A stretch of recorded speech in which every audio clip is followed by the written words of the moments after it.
How you doing, guys? I hope you had a good Christmas and a bit of time off, but straight back to it now, guys.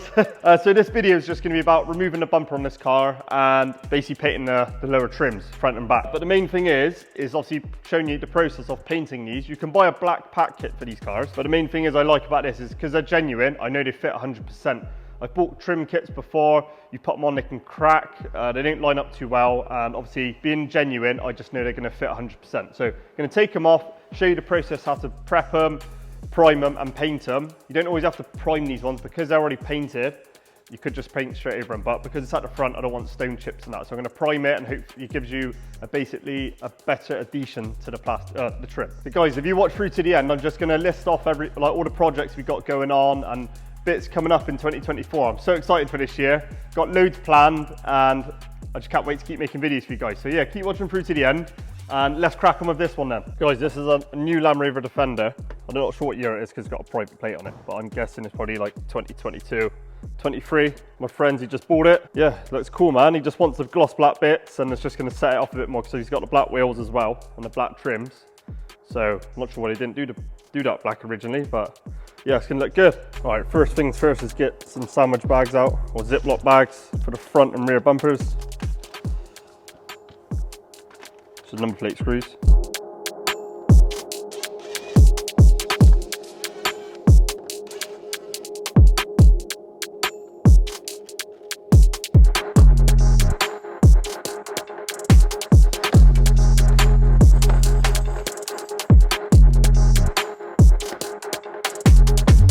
Yeah, buddy. Guys, I just noticed some TXs in there. Torques, or whatever you call them. Get underneath and undo these flathead screws. Oh, there's a 10mm on that side. Someone's mix and match the bolts.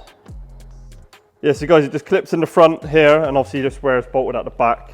But yeah, it's come off pretty good, man. All right, guys, so I just got my TX20, or Torx 20, whatever you want to call it. There's 3 down this side and 3 down the other side. So I'm hoping they come off just like these trims, so wish me luck. So my main concern with pulling this trim off is the parking sensors, because I don't want to pull it and then rip the loom out the back of the plug. So what I'm going to do is go around carefully, put a bit of pressure on it, use my plastic trim tool. I'm just going to give it a couple of prizes and see if I can get it off. I can see where the tags are. There's 1, 2, 3, 4, 5, 6. So if I can try and get those out, see that's coming out one by one. So hopefully it should be right. So what I'm going to do, just to make it easier, I'm going to push the tab on the parking sensor and pull it up and then push it through. There you go, so the parking sensor's off now. So if I pull it and it does come off quick, it won't damage it. So just don't lose your rubber gasket as well. Guys, I knew this was gonna happen. I don't know why car manufacturers do this. It's probably because they don't want you to strip the cars, but there's 2 either side facing this way. But I've managed to be able to pull the trim down just enough here. I'll basically show you another tool. I call this like a sidewinder. So it's just a little flat tool with a TX bit in it or Torx bit. And what I've done is I've put it in between the panel. I can just get in there. So now it's gonna save me taking the whole bumper off. Yeah, let me show you before I take off the other side. So just here, obviously you can't really get to it. You can get to it just behind there, which bolts to here. And there's the other one there. If I just pull it back a little bit, this bit here is rubber and you can actually get your hand just behind it with the tool. So yeah, basically put that behind and then just undo it and you'll get the idea. Just saves you spending like an hour getting the bumper off. Bam! So yeah, guys, that's it.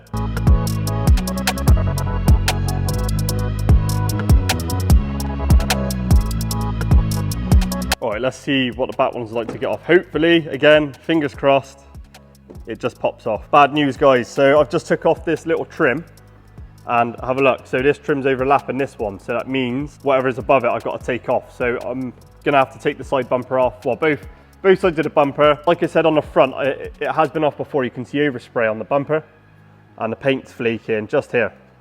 This trim as well, this is stuck to this, it's gonna have to come off. So what I've done is I pulled this off and I got this off there. There's 4 tags on it and I managed to pop it off with the plastic trim tool and I use a screwdriver just to lift this a little bit and pull it off. So I would have taken these off anyway because I want to get the paint underneath the edge. Yeah, check this out as well. Look, the rear lights have been sprayed over, so that's no good, but I'll clean those off as well. All right guys, yeah, I'm definitely gonna have to take the whole bumper off. There was some screws for the reflector just up there, so taking those out as well to see if I can take the reflector out, but it's not happening. So what I'm gonna do is take these off. There's an 8mm down the bottom here as well, if I can get it to focus. That goes upwards and into the bottom of this bracket just here. So that's taken off, the Phillips there and the TX. And obviously this is just clipped along here. If you've got mud guards on there as well and you can't get the bumper corner off, the reason is there's 10mm headed nuts on the back of here holding the mud guard in. So basically goes this way, then you undo it and then it'll release it.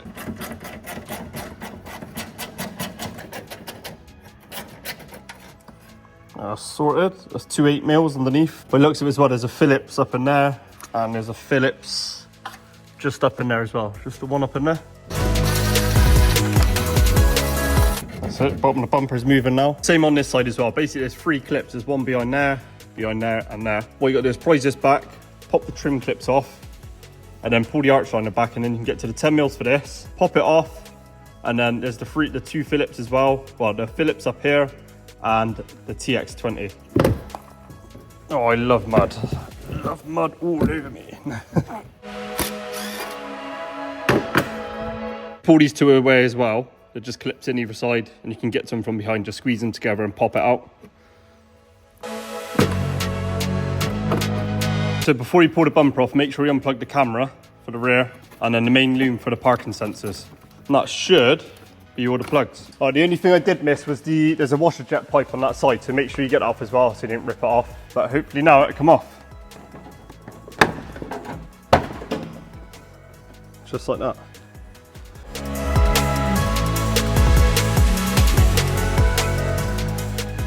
Thought that was it, guys, but no, gotta keep going.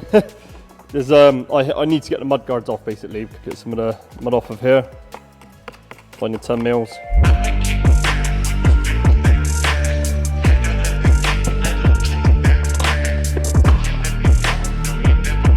Obviously you've got the parking sensors as well, you need to push it down and it'll come off. Same with here. There you go.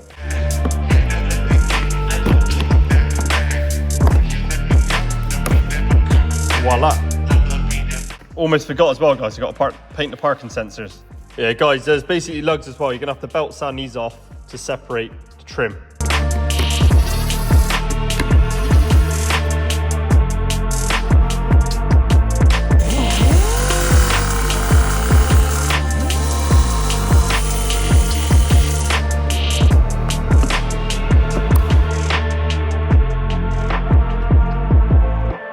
Finally.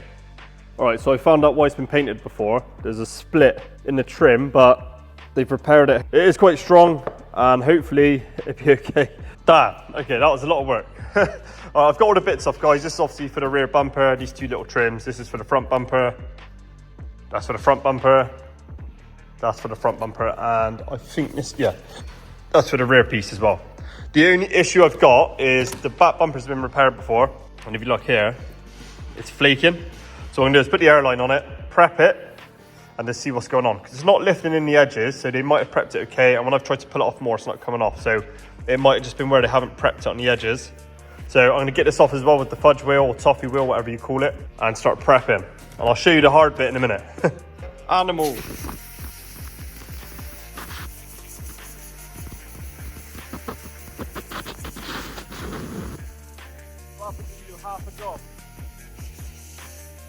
All right, guys, it just fucks me off. Like, you got, oh, excuse my language, but yeah, someone's not even prepped the surface to paint it. It's just shiny still. What I'm gonna do is I'm gonna sand this one back. I'm gonna prep these ones up now so they're ready, and then do the crap one last. But the rest of it's okay. It hasn't been painted before, so it's pretty good. So there, just crack on. All right, guys, so the materials I've got is a 320 soft pad, which I'm gonna run over the faces, because I'm gonna do a wet on wet primer, so you can spray it on, and then literally spray it over the top of it once it's dry. And I've got a red scotch as well. I wouldn't use your red scotch before painting, but because I'm priming, you want it basically to adhere to the surface as best as possible. The worst bit is, see all the holes? I've literally got to go like this in every single hole. You can't miss it because it'll start flaking.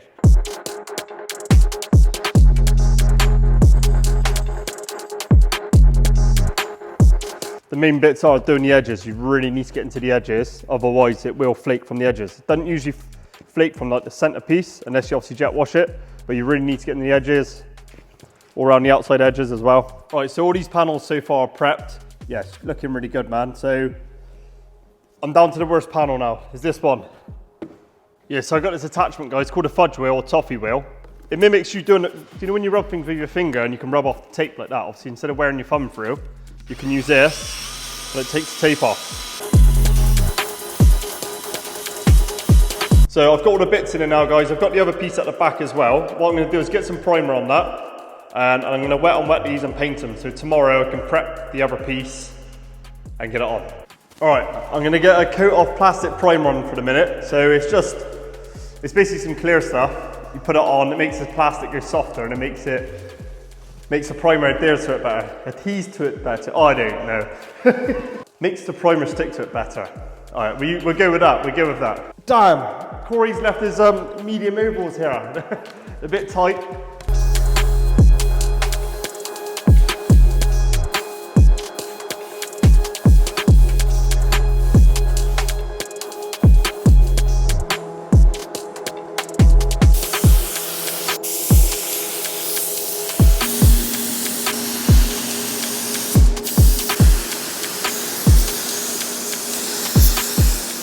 All right, now the primer's on, guys, I'm just gonna get some jet black mixed up.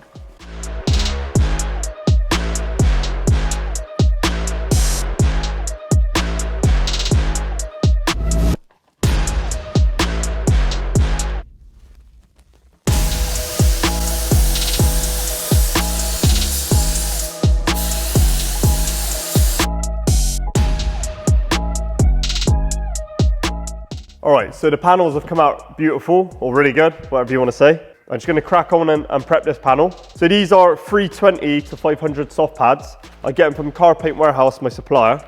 And obviously this was a thin coat of primer anyway, just to get rid of the rings or anything. So I'm going to prep it and get it in the booth, and I can start fitting up the car. All right, I got there in the end. I'm a bit happier now because I get to do the fun part and put it back together and see basically what I've done. I painted the rear panel, sitting there drying at the moment. So I'm going to get on and fit the front up and then see what it looks like.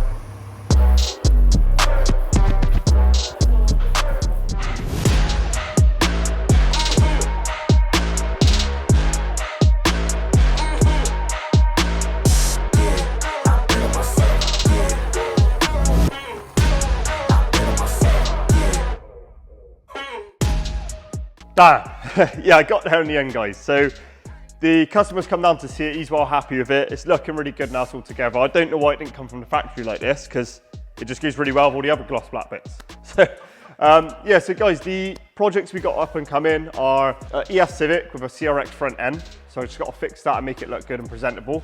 My Chevy Nova, it's a 1972 from America, Hollywood, California. So I might change the color for it for the summer, just a quick paint job for once. I enjoy doing stuff like that, just a quick color change on it. My Skyline, there's always going to be bits to do on that one. As you know, with projects, they go on forever. The red Civic build, we've got so many parts for it to go on it, and I'm just trying to contact some people so we can get some like nice shiny parts to go on the build as we're doing it. So it's going to be good, man. And guys, if you don't want to see stuff like this on the channel, just let me know in the comments down below. But it's my day-to-day job. It pays the bills, and I'm going to probably film it anyway, just to show you what I do from day to day. And then obviously one day, hopefully, I can just build projects. But yeah, see what happens. Cheers, guys.